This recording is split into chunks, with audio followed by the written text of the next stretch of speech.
Welcome inside a Sunday night here inside Studio DA. It's Watch DA Live, everybody, and I'm very glad you're with us. It is the week before Super Bowl 60, and so it's kind of like the quiet before the storm. Tomorrow opens up Radio Row, Super Bowl 60 in San Francisco. I will not be there as part of Sirius XM because of the time change.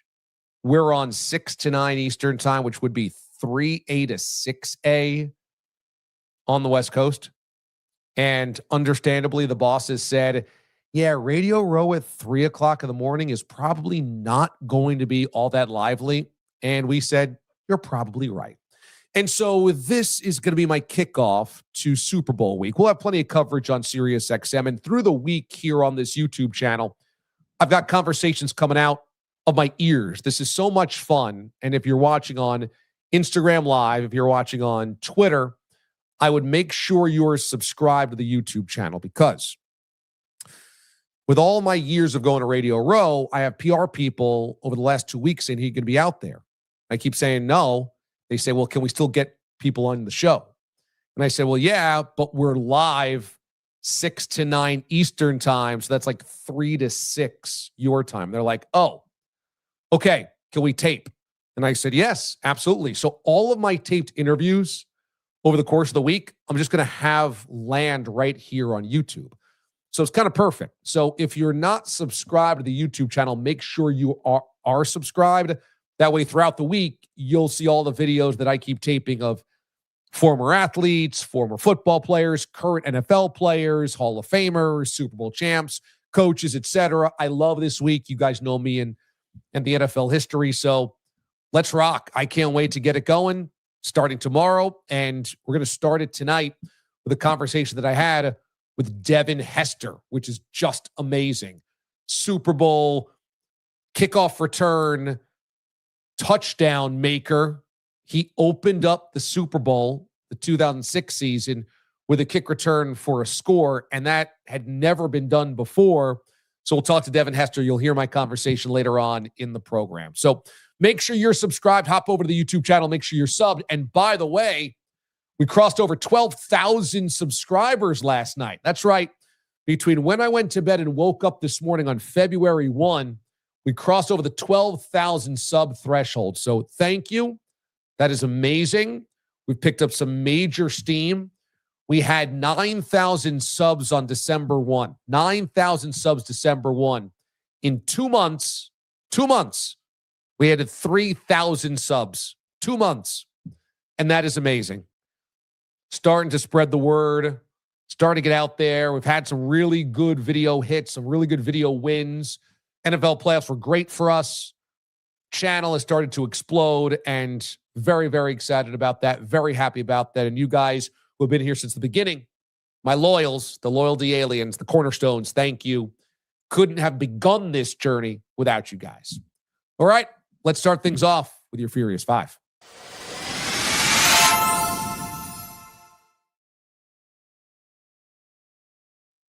Sam Darnold eliminated the Niners, the Rams, and now the Vikings GM. The fact that the Vikings waited until January 30th to fire their general manager, the fact that that came just days after Sam Darnold wrote himself the perfect NFC Championship game performance is not a coincidence. And that quarterback decision that the Vikings decided upon to let Darnold walk and put all their eggs in the basket of J.J. McCarthy. Look, at the time, I'm sure you could have rationalized it inside that front office. I'm sure there was reasoning behind it. in terms of take the money that you would spend on Sam and spread it around the roster, and Brock Purdy, the Vikings, with a young quarterback on the cheap rookie deal, build out the rest of the roster, and maybe you can make a Super Bowl run. But because J.J. McCarthy was so bad, and because Sam was so good, because the Vikings were home for the holidays, and because Sam Darnold's playing in a Super Bowl, that obviously was a massive part of this decision. And look, the Vikings had some pretty good years recently. But when you have stories start to ruminate, start to percolate about a general manager who took 2 weeks off for paternity leave, and that is unheard of in NFL circles, communication perhaps wasn't the best. You start having the leaks of defending a guy being fired. And once you have that dirty laundry out there, because we didn't hear anything about the GM having taken 2 weeks off for paternity leave before he was fired. Once you have those things, it's a cover up for other things. Once you have those things, it is trying to make sure you paint the fired employee in a poor light to make it seem like it had to happen. This was a Sam Darnold thing. Sam Darnold got him fired. Had Sam Darnold thrown 3 picks against the Rams in the NFC Championship game, the Vikings have the same front office intact. Let's face it. It just is. It's just the way that it goes. So it is amazing what Darnold's redemption story has meant to the Seahawks, city of Seattle, city of Minnesota, Vikings franchise, J.J. McCarthy, Vikings employees, the NFL writ large, this Super Bowl, this draft, future drafts, past drafts, quarterbacks that had been drafted that maybe you would assume are unsalvageable. Darnold's reclamation and redemption touches all parts of the NFL. And his success got the Vikings GM fired. Unbelievable in so many ways, considering where we were 2 years ago on Sam Darnold. Heck, where we were at this point in time last year after his disastrous Week 18 and then the playoff loss against the Rams. Where we were then versus where we are now, night and day. More on Darnold coming up shortly. Next up.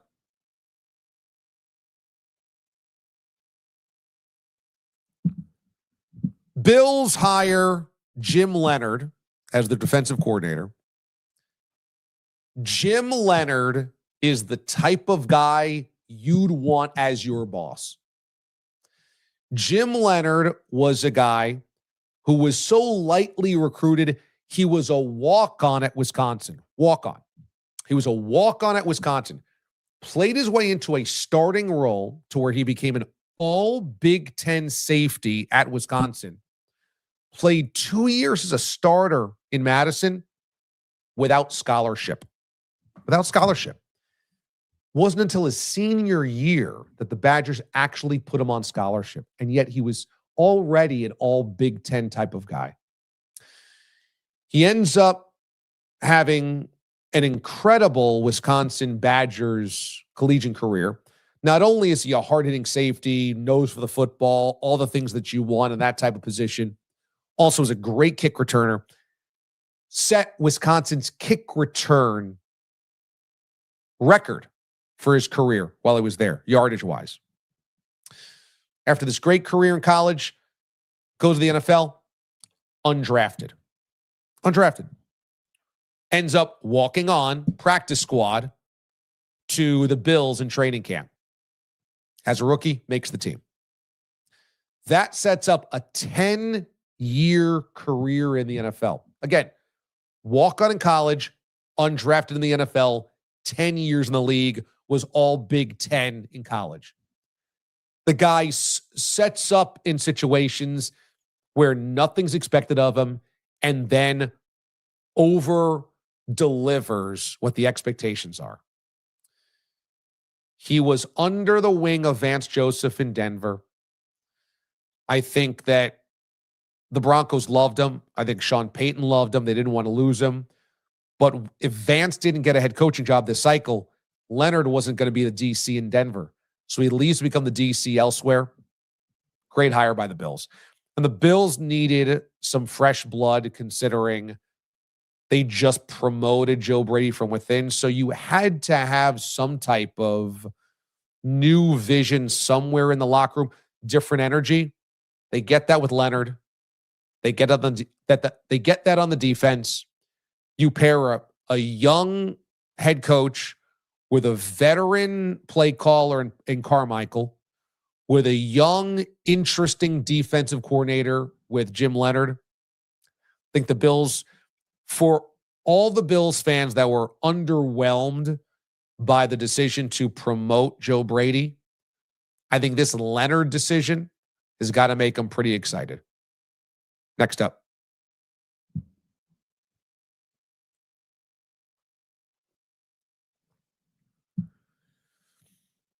This Bill Belichick thing is remarkable in its scope of intensity.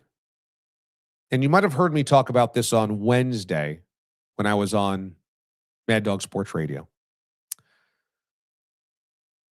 I was blown away by how angry people got that Belichick was snubbed. I was blown away. And I honestly think people are kind of frauds about this. I do. I think a lot of people are just frauds. And here's why. I haven't heard anybody of significance get this angry about any other Hall of Fame vote. Never. We've had questionable guys have to wait. Terrell Owens waited till his third time on the ballot. Bill Walsh was not a first-time guy. Lynn Swann waited nearly a decade to get in, maybe longer, actually. You had guys get in that perhaps were fringe, like with the 100th anniversary team, where they double-classed it, and they put in guys that were really good but not legendary. You've had guys waiting for a long time. Steve Tasker's been one of the best candidates for a long time. Best cover guy in special teams ever. Hasn't gotten in. You've had plenty of questionable decisions here or there, but there's been nothing close to outrage. Nothing. And through all of that, nobody ever questioned how the Football Hall of Fame was decided.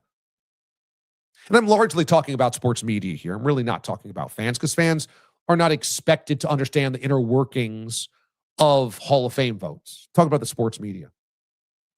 So for the better part of 80 years, however long we've had the first class in Canton, 60, 70 years, been no outrage. And then suddenly Belichick doesn't get in the first ballot, and there's massive outrage. And we find out today or yesterday that he missed it by one vote. So there's massive outrage. We have sports media talkers saying, burn down the Hall of Fame. I heard Booger McFarland say, if you didn't put in Belichick year one, you can't put in Brady year one. If you don't put in Brady year one, then people will riot. He said this.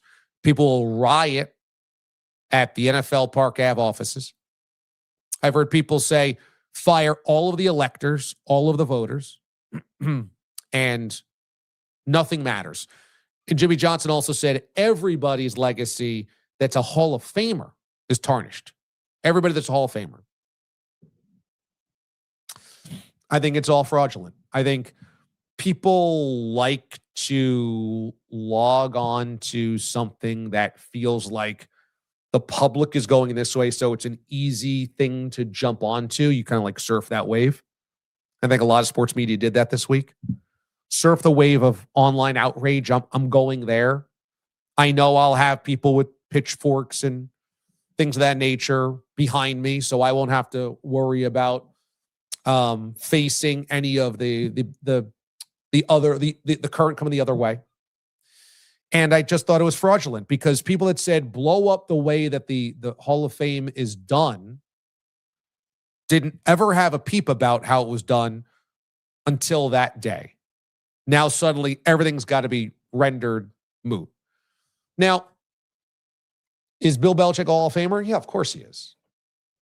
And I don't subscribe to if he's not a Hall of Famer on the first ballot, he can't ever be a Hall of Famer again. I do think it's okay to consider not being first ballot a penalty like Terrell Owens. Terrell Owens was a really good example of a Hall of Fame, undeniable Hall of Fame resume with a big negative on the football field, which was he was a distraction. He was volatile. He was a negative addition at times to every locker room he was in.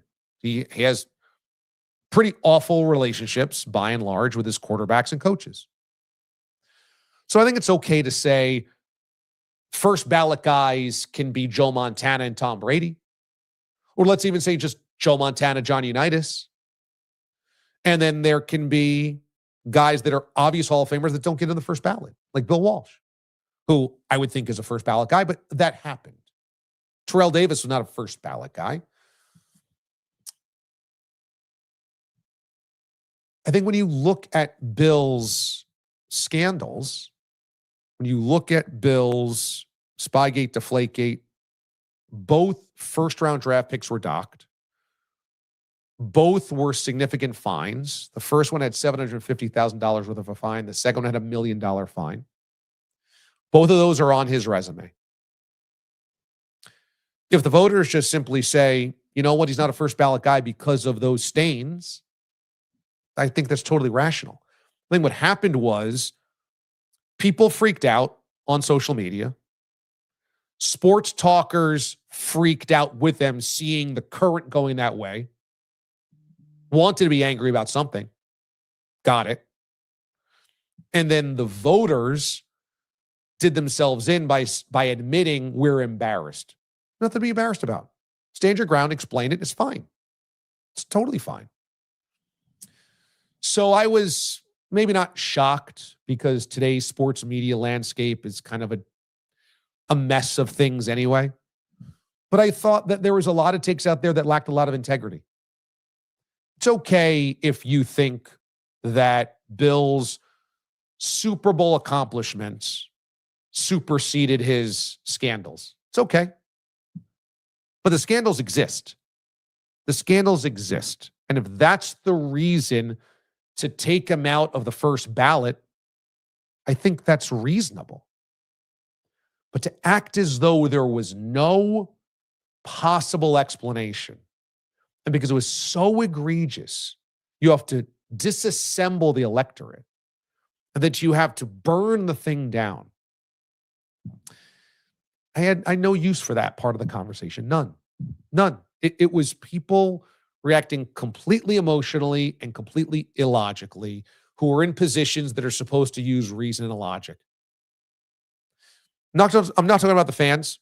Fans are not asked to do that. Fans are asked to be emotional and loyal and passionate. That's fine. I'm talking about my business. I didn't come away from this week saying we had a good week. I didn't. Thought it was a bad week, honestly. That part of it was a really bad week. And I think when he gets in next year, it'll be such a blip on the radar that we will go, can you believe there was that type of animosity and angst and hate and vitriol and aggressive, verbiage about that? About that? Also, by the way, like Bill was the biggest jerk to deal with for everybody in that room for his entire career. Should that make a difference? Maybe not. But can it make a difference? Sure. And when guys are great to the media, do you think that makes a difference? Probably. Should it maybe? Maybe not. But it does. And so, the idea that a guy who was such a small individual for so long, so selfish, so self-involved, covered in scandal, and turned on by his own owner, deserve the benefit of the doubt. And if he didn't get it, we should burn it all down. Give me a break. Just give me a break. You know, I live by treat people the way you'd want to be treated. If that's the case, I hope I get the benefit of the doubt. If I treat you well, I hope that you give me the benefit of the doubt in case I need it. If I treat you like garbage every single day and then I need a favor or I need you to go to bat for me and you don't, can't blame you. So, Bill, screw off. I don't feel bad for you. I really don't.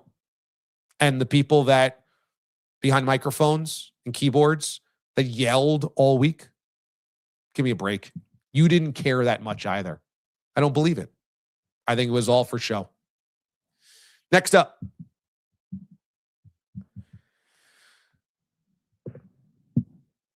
Okay. Super Bowl week is here. And I heard or I read somebody say, is this the least hyped Super Bowl ever? No, it's going to get there. It's going to get there. As the week leads on, it's going to get there. But it is a unique Super Bowl in that we don't have minted stars in it yet. We don't have Mahomes. We don't have Stafford. We don't have big personality coaches. Vrabel obviously is a known commodity, but he hasn't been in this game before. No Kelsey, no Andy Reid. The Eagles, star power all over the place. We have had no Tom Brady. We have had a series, no Joe Burrow, of big names.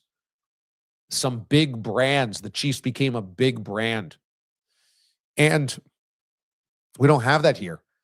The Patriots obviously come in with all this recent history. But like if you ask the casual football fan, how many Drake May games have you watched? Might only be the 3 playoff games. And I would say those were 3 of his worst games of the year. So you're not coming in here going like, oh my God, the minting of a new superstar. On the other side, Sam Darnold is like a comeback player of the Millennium Award guy. I think without the big star quarterbacks, it's going to feel a little quiet, and that's okay. It's really totally okay. It'll get there in terms of a ramp up. By the time we get to Friday, I'll be like, oh my God, I've heard so much Super Bowl this week already. Because we don't know what to expect from the week. I think people wonder if it's going to be quiet. It'll be quieter, but only by these recent standards of like the Chiefs are in it every year, or the Eagles with, Eagle fans, or Brady, or even before that when the Patriots were there almost every year. And, and I'm talking about Brady with the Bucks, Patriots before him. You won't have that this year, and that's actually probably refreshing. I was looking for historic comp for Sam Darnold, and I ended up writing a column about this. So let's flash this up here on the screen, Ben. I opened up a Substack account, okay? So check it out. If you're a Substack user, which is great. It's long form columns and reading from personalities and experts and media people, or just regular, everyday folk. Substack's really cool. It's a free subscription.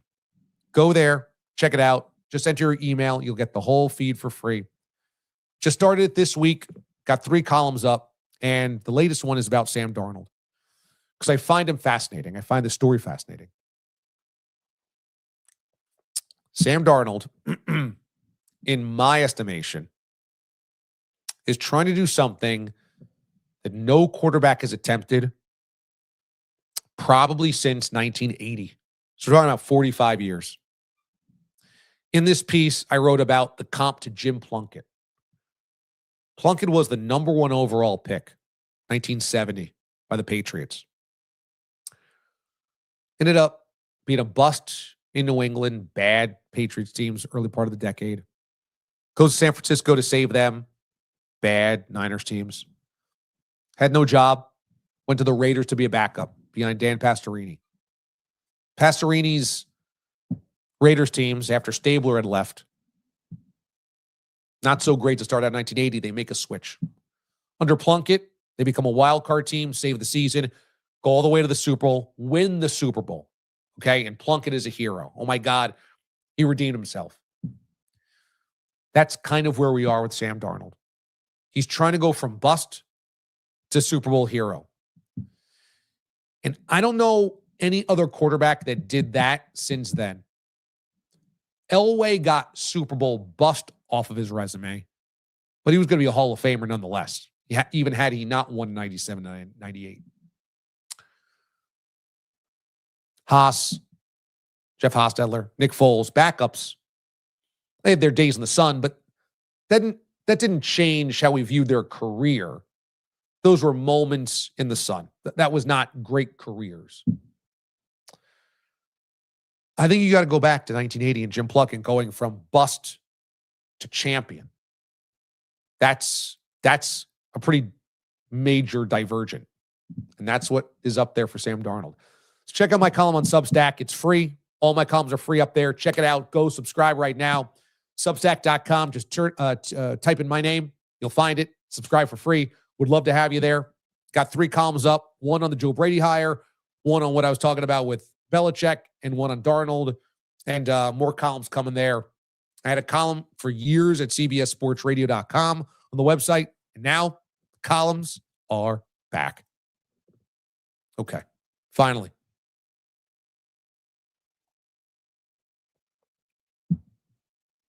Once upon a time in a career many, many moons ago when I was in Kansas City, 2003 through 2008,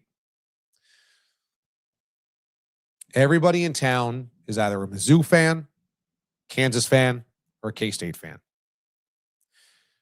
The only school in town with Division I sports in the city is UMKC, University of Missouri, Kansas City. And their nickname, if you didn't know, the Kangaroos. That's right, the UMKC Kangaroos. Now, this might blow your hair back. Kangaroos are not native to Kansas City or the Midwest.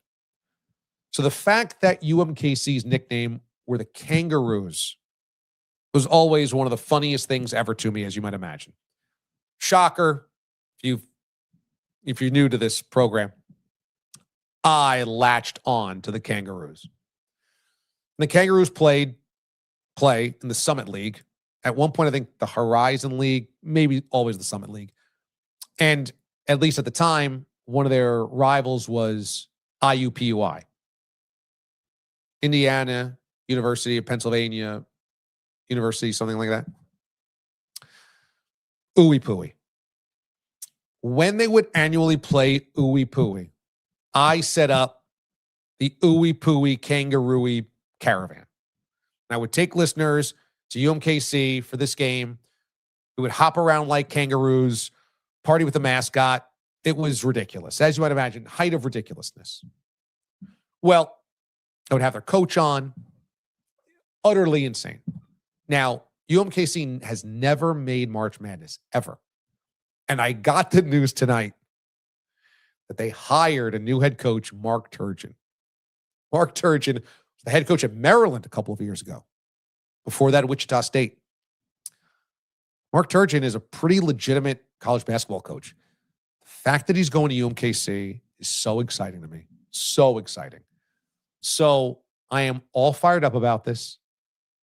If UMKC ever makes the tournament, I might have to go.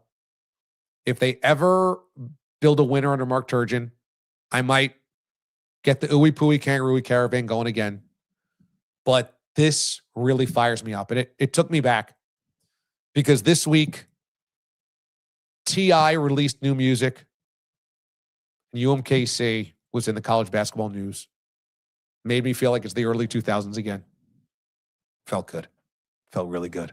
Really, really good. Turn on Wild and Out. You got yourself a weekend. Okay. As I mentioned before, Earlier this week, I got a chance to sit down with Devin Hester, Hall of Famer, special teams kick returner, made the Hall of Fame as the first kick returner extraordinaire to make it for his special teams glory.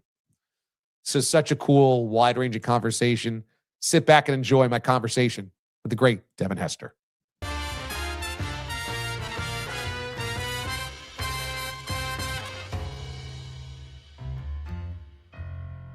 All right, this is awesome, everybody. I have one of the greats in football history joining me here on the show. He is a multi-time all-decade team member. He made the all-decade team 2 different decades in the NFL, which is a real rarity. He's a member of the Pro Football Hall of Fame. He's one of the great kick returners of all time.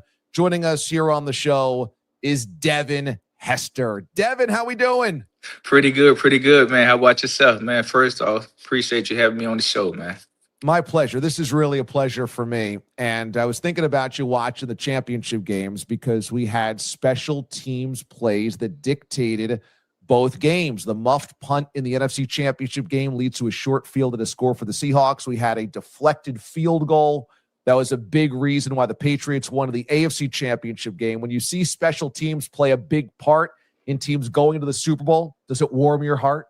It does, and most definitely does when I see a player that played the position that I played and either make a big play or make a negative play. And I actually seen that muff punt from the return on the punt return. And my heart goes out to that guy. You know, as a player like that, when you make those type of mistakes, when you go to the sideline, all you can ask God do is please do not let them score a touchdown right now. But unfortunately, they went and scored, and I knew that was like the type of feeling that feels like. One of the great plays in Super Bowl history, one of the great moments is you return to the opening kickoff of the 2006 Super Bowl for a touchdown. And even though it happens in a loss, it is so mesmerizing because you were so dominant that season. And the entire 2-week lead up was, can't let Devin Hester beat you. Can't let Devin Hester beat you. And the Colts kept saying it. And yet you did it. And you open up the game doing it. And there's so much into opening up the Super Bowl. Was that kick in your mind different when you fielded it, what you saw, or did it feel like all the other kicks you'd ever fielded? Whenever you have players and categories where they're just, they just that have that ache factor. Big games like that player dream about. And so in my mind, I knew if I got my hands on the ball, it wasn't nobody that was going to tackle me. And I was just praying that I got an opportunity to get my hands on the ball. And when it did happen, when I saw the ball in the air, I just knew right then that I was going to be the first one to touch this ball, and I was going to make a big statement. Did you notice flash bulbs? Because this is a traditional thing that the opening kickoff of the Super Bowl, always the entire stadium is all flash bulbs. Did you notice that when you were fielding that kick? I think I was just locked in on that ball. I couldn't see nothing but that ball. And that was pretty much it, man. I was so glued and tied into that ball and make sure I fielded it. And the rest was history. I want to tell you, personally, I'm so happy you got into the Hall of Fame because I've always felt like whatever position you play in the NFL, if you were the best at it, you belong in. That involves kickers, punters, kick returners, kick coverage. If you were the single best ever, I think you belong in the Hall of Fame. So when you finally got in, I felt like it was really validation for great kick returners. And I'm friends with Dante Hall. And I always felt like, that's not just a small part of the game. That's a massive part of a game.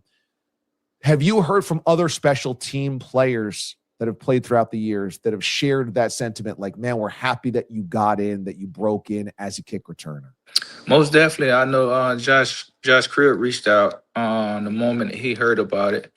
Like you say, Hall reached out and he was so honored about it. And also Brian Mitchell. I think those are 3 guys right now that's like knocking at the gate right now to get in. And like you say, I honestly agree with you when you talked about if you're the best at your position, no matter what position it is in the game of football, you deserve to be in the Hall of Fame. And I testimony to that it is I feel and I talk to a lot of players that's in the Hall of Fame that have the same opinion. If you're the best at whatever you do when it comes to the National NFL, you deserve to be in the Hall.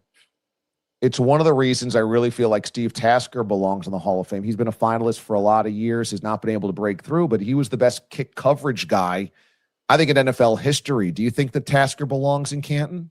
I also you're absolutely right. Like you say, you can sit back and you can have a lot of debates about certain positions and who's the best. But when it comes to a guy that kind of stands alone, it's no question whether or not he should be in the Hall of Fame. And I think Tash is one of the best special team players, overall special team player, and deserve a spot in the Hall. Your first two seasons were perhaps the two greatest seasons by a special teams player ever. You combined for 11 touchdowns in those first 2 years, both kick returns and punt returns for touchdowns. And then the rest of your career, you're playing a nice long career, 8 of them. And I won't say only 8 because 8 touchdowns over the course of a career special teams wise is an amazing total. But that happened after your first 2 years. Did it become harder because of coverages? Does it become harder for special teams guys simply because each year your pure speed might tick down a little bit less? How does the challenge evolve after the early part of your career? Well, to be honest, the first 2 years, teams didn't believe in me. They didn't think I was, that special. To every time I get an opportunity to get my hands on the ball, that something special is gonna happen. First year, you kind of like, okay, all right, it was a lucky season for him. The following year, you go back and do the same thing, but even better. Now teams are like, okay, this kid is very special. And then the next couple years, that's when a lot of teams started kicking it out of bounds, putting the ball out of. It was a mandatory rule where the certain like 80% of the team had to punt the ball out of bounds on kickoff. They had to squib it or try to kick it in the back of the end zone, and so that eliminated the touches I had. It was it was a couple years where I couldn't even get in the Pro Bowl voting because I didn't have enough returns. So it hurt me because after the first 2 years, teams was just like, we're not kicking it to them. And we don't care how good our special team unit is. We're just gonna kick it out of bounds and take where the ball go at, and then on kickoff, we're just gonna kick it in the back, kick it out the end zone. So it's almost the ego that gets in the way of the special teams coordinators that say, we're not going to let that guy beat me. I'm not going to let that guy do it. Just kick it out of the end zone so they never even get a chance. Right. And it was a situation where I heard that punters was telling me before the game that if I didn't kick it out of bounds, they was going to find a new punter. So it was like, I want my job. So I'm going to punt this ball out of bounds. It's got to be so frustrating, kind of like a cornerback where they never throw to that side of the field. It's got to feel like, man, what am I doing out here? They're not even kicking me the ball. Exactly, and that's exactly how it felt, man. It was so frustrating that they even made commercials of it in Chicago. They made commercials of punters kicking the ball out of bounds and things like that. So, I mean, the crowd would just go crazy, just booing them from the first minute, first punt goes straight out of bounds. The whole stadium would just be booing all day. It was tough. Like after my first 2 seasons, a lot of people don't realize that. They say that the first 2 seasons was amazing, and then he had a drop where you didn't see no return. But imagine if they kicked me like they did my first 2 years, where would my stats be now? That's so interesting. You had 11 touchdowns in the first 2 years. If they kept kicking you at the same rate, do you think you would have just kept duplicating those types of numbers? Most definitely.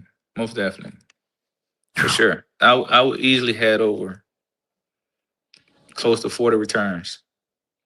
I got to tell you, as amazing as that is, your college team at Miami was just ridiculous. And I just want to go over some of the talent of this team because I love those early 2000s Canes teams. On your 03 team, that was your first year in Coral Gables. Frank Gore, Antrell Roll, Sean Taylor, DJ Williams, Sonoris Moss, Kellen Winslow. All were on this team, and they all made the NFL. And that's not even all of the NFL players that you played with. I mean, you're talking about an NFL Pro Bowl team. Do you think that Miami team you were on had more talent than some of the NFL teams you were on?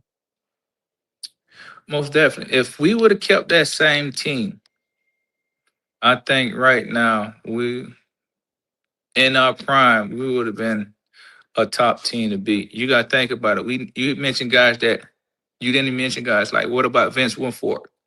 I was going to say, What did he about play on that 03 team? yes, Okay, so yes. he was on that team. What about Jonathan Vilma, What about DJ Williams?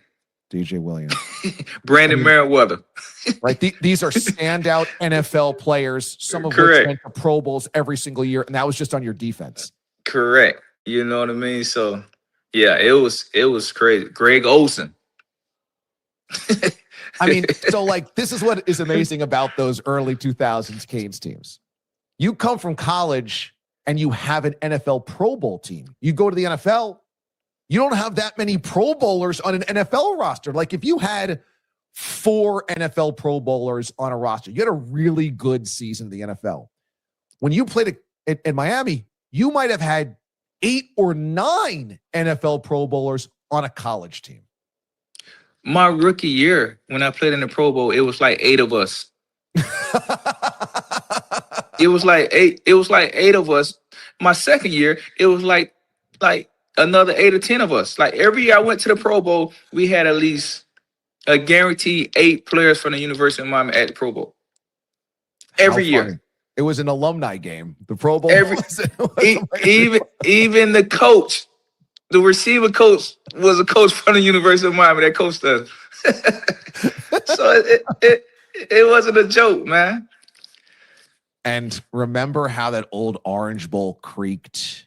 And it was old, but it was loud and it was awesome. I loved going to games with the Orange Bowl. You must have loved playing there. That is when you think about the Gladiators, that's a stadium that would be like one of the biggest, most popular coliseums. Like it's no other stadium. Like when you think about all the Gladiators, all the legends that played on that field, a lot of battles were fought in that stadium, man.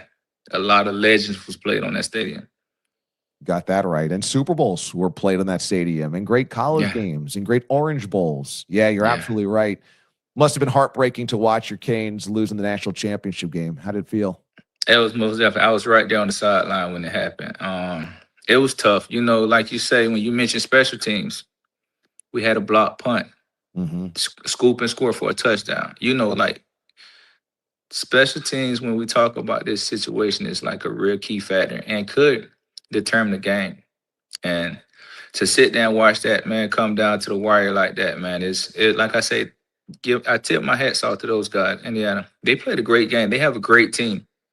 You know, no disrespect to those guys. Those guys played a hell of a game.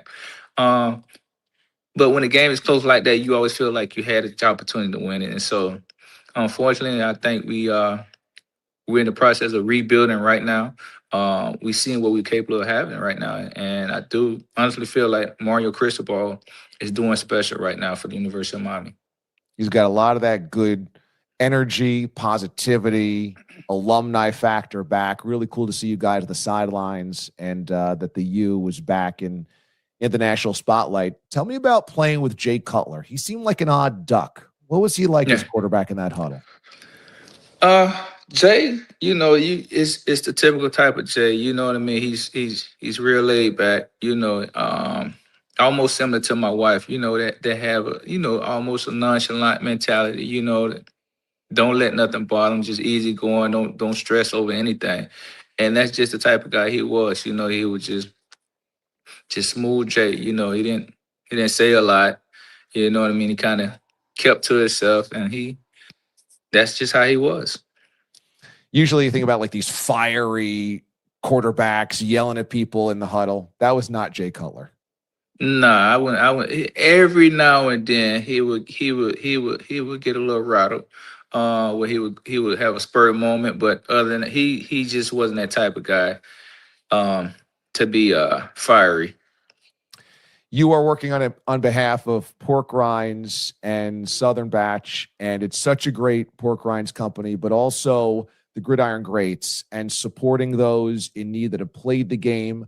We've spoken to a lot of former players here on the show that have been supportive of this and supportive of others, and those that have really benefited from this type of partnership. So that's going to feel special to be able to do that and work with a group that really supports former NFL players.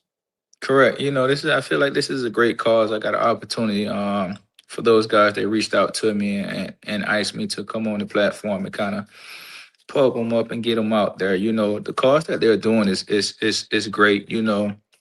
With the situation that a lot of older NFL guys, are dealing with right now in society. When it comes to health and insurance. A lot of people don't know that, but after 5 years of retired from the league, your insurance get cut off. And, unfortunately, a lot of them, insurance is crazy nowadays, if you don't have a job, and so a lot of these guys are in need of help, with the situation they're in, health problems. I feel like every NFL player, if you play more than 5 years in the league, you're going to have some type of problems later on in life. And so this is a great cause to give back to the community, to the guys, unfortunately, that don't have the funds or just need the help for the cause.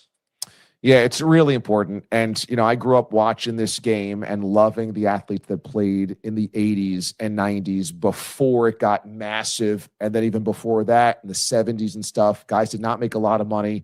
So the insurance is a huge part of how they're going to be able to keep their hospital bills going, et cetera.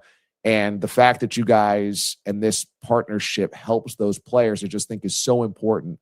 Pork Rind Appreciation Day is coming up. Go to porkrinds.com for more information. It's the Gridiron Greats Assistance Fund. Mike Ditka has been at the helm of this for a while. He cares about those players. I love that. I love that you guys all come together for each other. Again, porkrinds.com and Pork Rinds Appreciation Day teaming up to help out the Gridiron Greats Assistance Fund. Man, Devin, it was a thrill when I got the email that you were going to join me. I've got incredible respect for what you've accomplished. I'm so happy you're in the Pro Football Hall of Fame. And it's really cool that you're helping out the Gridiron Greats. So thanks so much for the time today. I really appreciate it. Thank you so much for having me.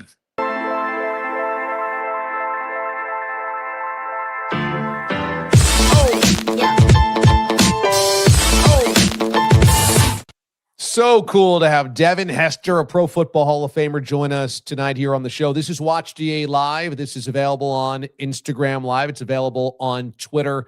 It's available, of course, on YouTube. If you're on Instagram Live or on Twitter, get over to YouTube and make sure you are subscribed there.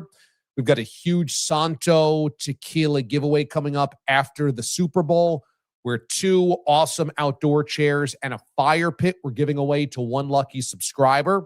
So make sure you are subscribed.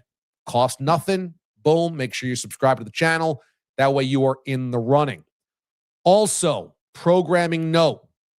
By the way, Devin Hester is the first of hopefully many Super Bowl week interviews that we will have on this YouTube channel. So make sure you're subscribed because, as I mentioned before, we're not headed out to San Francisco because of the time change, the 3A to 6A local time. So we're going to stay back in New York. But I've had a lot of PR people reach out to me and say, if you're not going to be out there live, can we tape something during the week? I said, yeah, of course. So everything that I tape during the week will be housed here on YouTube. So make sure you are subscribed to get connected with all that great content. But also, Wednesday night, we didn't end up doing a Ask DA Anything members only live stream last month. We usually do a once a month live stream. I was going to do it last week. I teased it Sunday night. I lost my voice. You can hear it's not quite there. It's almost there. So I couldn't do it last week. So we've rolled it over to this week. And flash the card for me, Ben. I've got some of my old buddies stopping on by just like last month.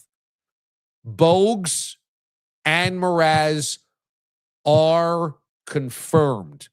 Bogeyman and Mraz, Andrew Bogish and Sean Morash are going to join me on the live stream coming up on Wednesday, right here on the YouTube channel.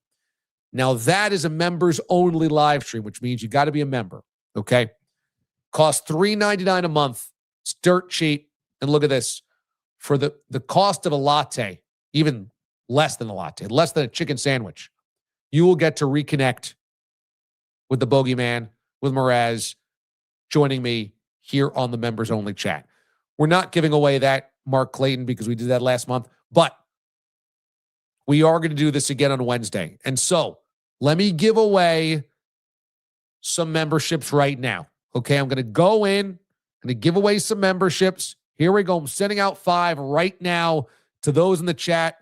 Bada bing, bada boom. We're lighting them up. If you are a member, you end up using all of the user-generated and unique emojis, which you will see in the live chat. Also, you get my face in some type of color. It's a loyalty badge next to your name in the live chat. Depending on the color is how long you've been a member. And now you'll also get a chance to join me on Wednesday night, as well as future monthly members-only chats and all of the exclusive content that we have for members, you now get unlocked for you. Okay, so become a member. Let's see. We got Balthasar, the Neo Mall, the Wicked, Spacey Casey, Jose. You guys are the 5 winners this week. Maybe I'll give away a few more later on in the month. Maybe next week after the Super Bowl, we'll do a Super Bowl post-game recap show right here. So there you go. Join me on Wednesday. Become a member if you're not. If you are a member, I'll see you there on Wednesday. Cannot wait. So excited. The kind sir, Murad's going to drop on by on Wednesday. Maybe we'll get Pete the Body in there as well. But it should be a lot of fun. Going to be awesome. All right. Time now for some beam ups. Let's do this. Ben Spector, our executive producer, brings us his favorite comments from the night.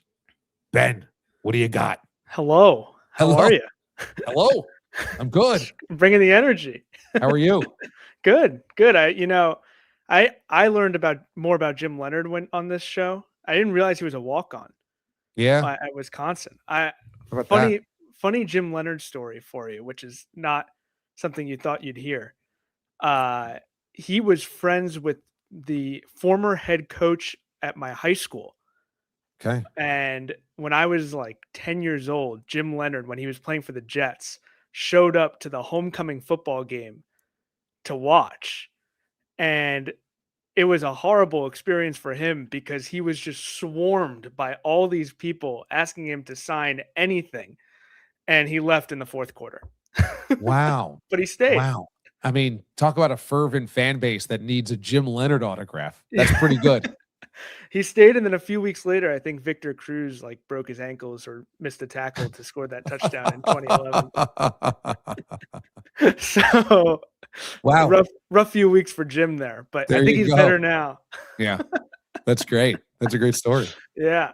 So right away, this comment threw me into a loop here. Is it Super Bowl week yet? I don't know about you. I feel like this week took so long, and usually the 2 weeks between the championship games and the Super Bowl feel like they go by like that. And I think you brought this up earlier in the show where there really isn't that star power that's been existing in years past. And this year it's just a bunch of new faces, some novelty to it. Has it felt longer for you too? Here in the Northeast, it felt interminable because of the snow. We got the blizzard last Monday, and it's been sub-zero temperatures at night and in the single digits during the day all week. Now, I realize that if I'm talking to somebody in North Dakota, Minnesota, Buffalo, this is par for the course. For New York City never gets a foot of snow, and we don't have week-long 9 degrees as a high. So the weather and the week leading up to Super Bowl week not having a traditional powerhouse, even though the Patriots are there, they don't have the impact of the previous iteration of the Patriots. Yeah, it's been also, by the way, you don't have guys on either team that I think are going to make waves quote-wise this week.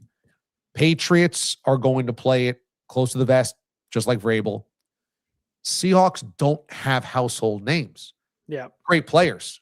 They do not have guys that you'd be like, oh, can you believe what so-and-so said?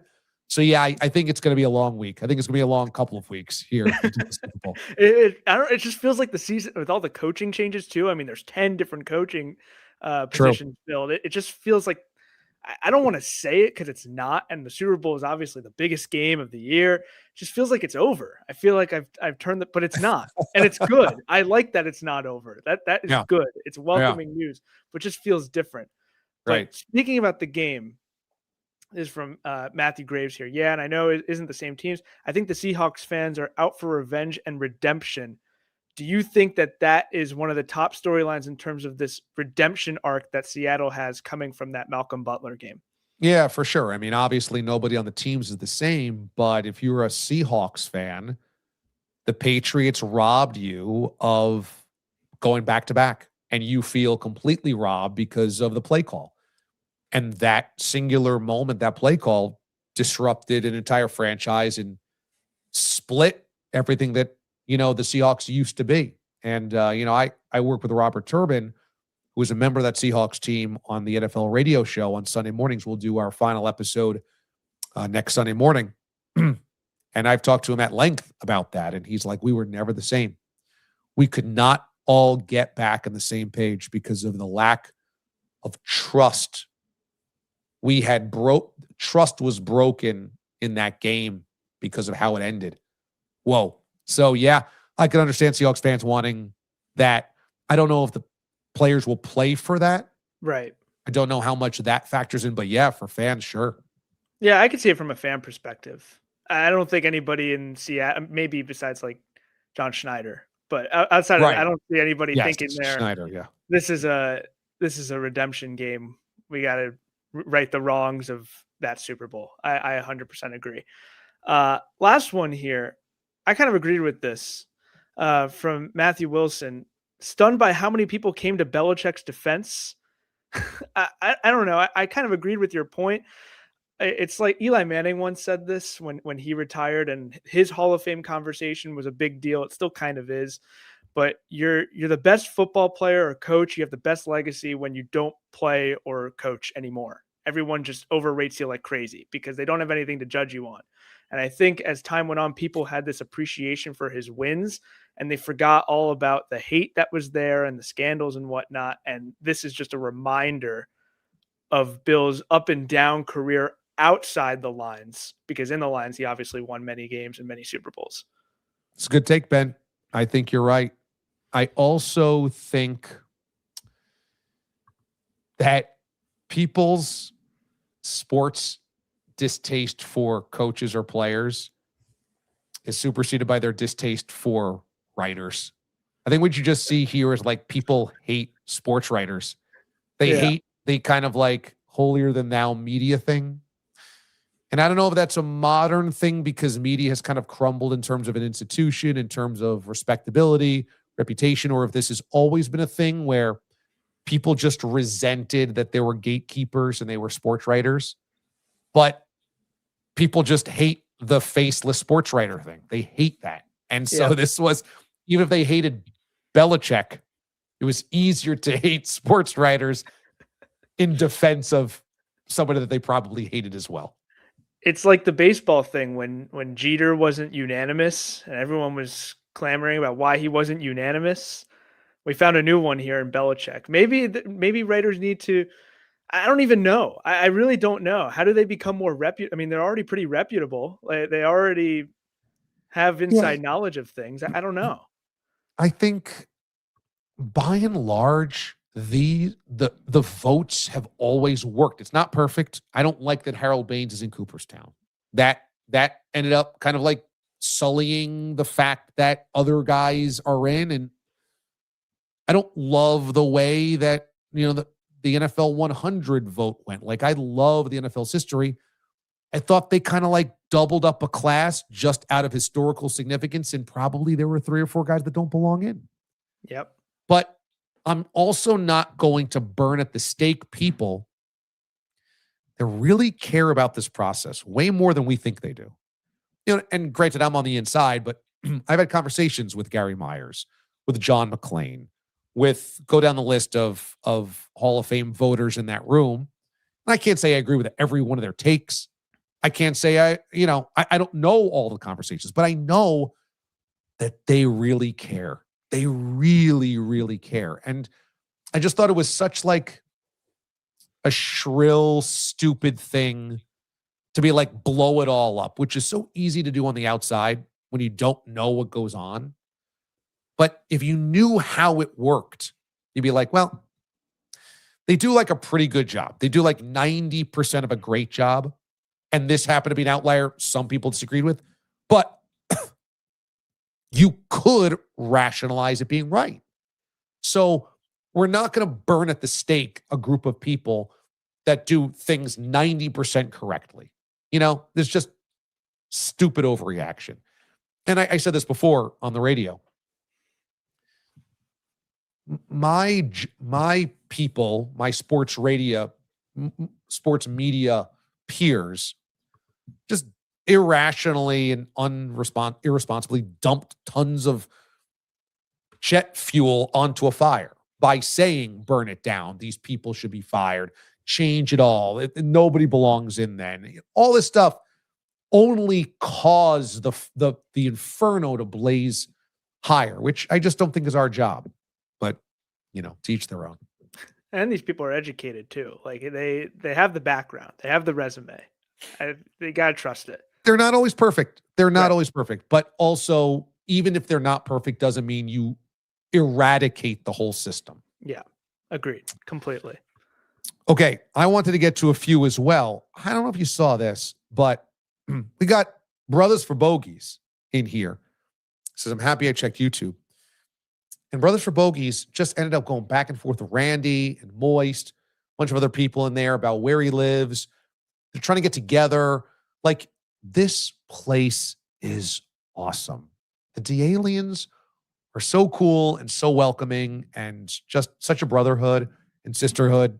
So I just loved watching that.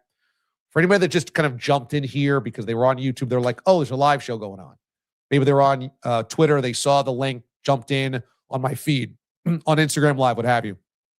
Welcome. We do this every Sunday night. It's a great congregation. It's a great group. I'm very proud of our viewers. Very proud of the caliber of people that we have. There's like good folks, good people. So come one, come all, jump in the chat, introduce yourself. You'll quickly make friends, and you'll love it. I would say you'll love it here. Think of it as a sports bar. Come on in, have a beer. It's on me. Watch the game. Everybody at this bar, you'll love. Which brings us to Bob's Bar. Absolutely, we're doing Bob's Bar. Absolutely. In fact, last 2 weeks, I've thought about the date. Last year, we did it early June. Seemed to work out pretty well. Want to do it. Weather gets warm around here, but also before summer gets cooking for everybody's family vacations and stuff like that. Got to separate it from Memorial Day. But like 2 weeks after Memorial Day seems like it's a good sweet spot. But obviously, as we get plans together, we'll let you know. But yes, we bring everybody together. We hand out gold jackets to Alien Hall of Famers, food, drinks. People bring whatever you want, share with everybody, live music, best time ever. Absolutely. Ice cream truck last year, amazing. The best, absolutely the best. And yeah, we just had a bunch of cool comments about the Super Bowl. We had to talk about the Patriots. We talk about Bill and the vote. Seahawks trying to win the Super Bowl. And the Kangaroos might never make the mid-major mothership segment, which usually is reserved for, yes, schools that actually make the big dance. Let's get you your laugh of the day, everybody. Your Little Mo laugh of the day. And I always love this because puts Ben's antenna up. And he always finds something funny that he saw on social media. So why don't we look at this from the Islanders game the other night?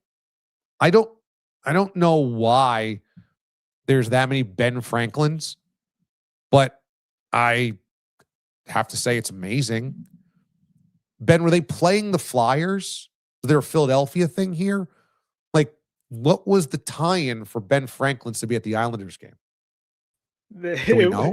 They were playing the Predators. I don't know why. Okay. There were a bunch of Ben Franklins there.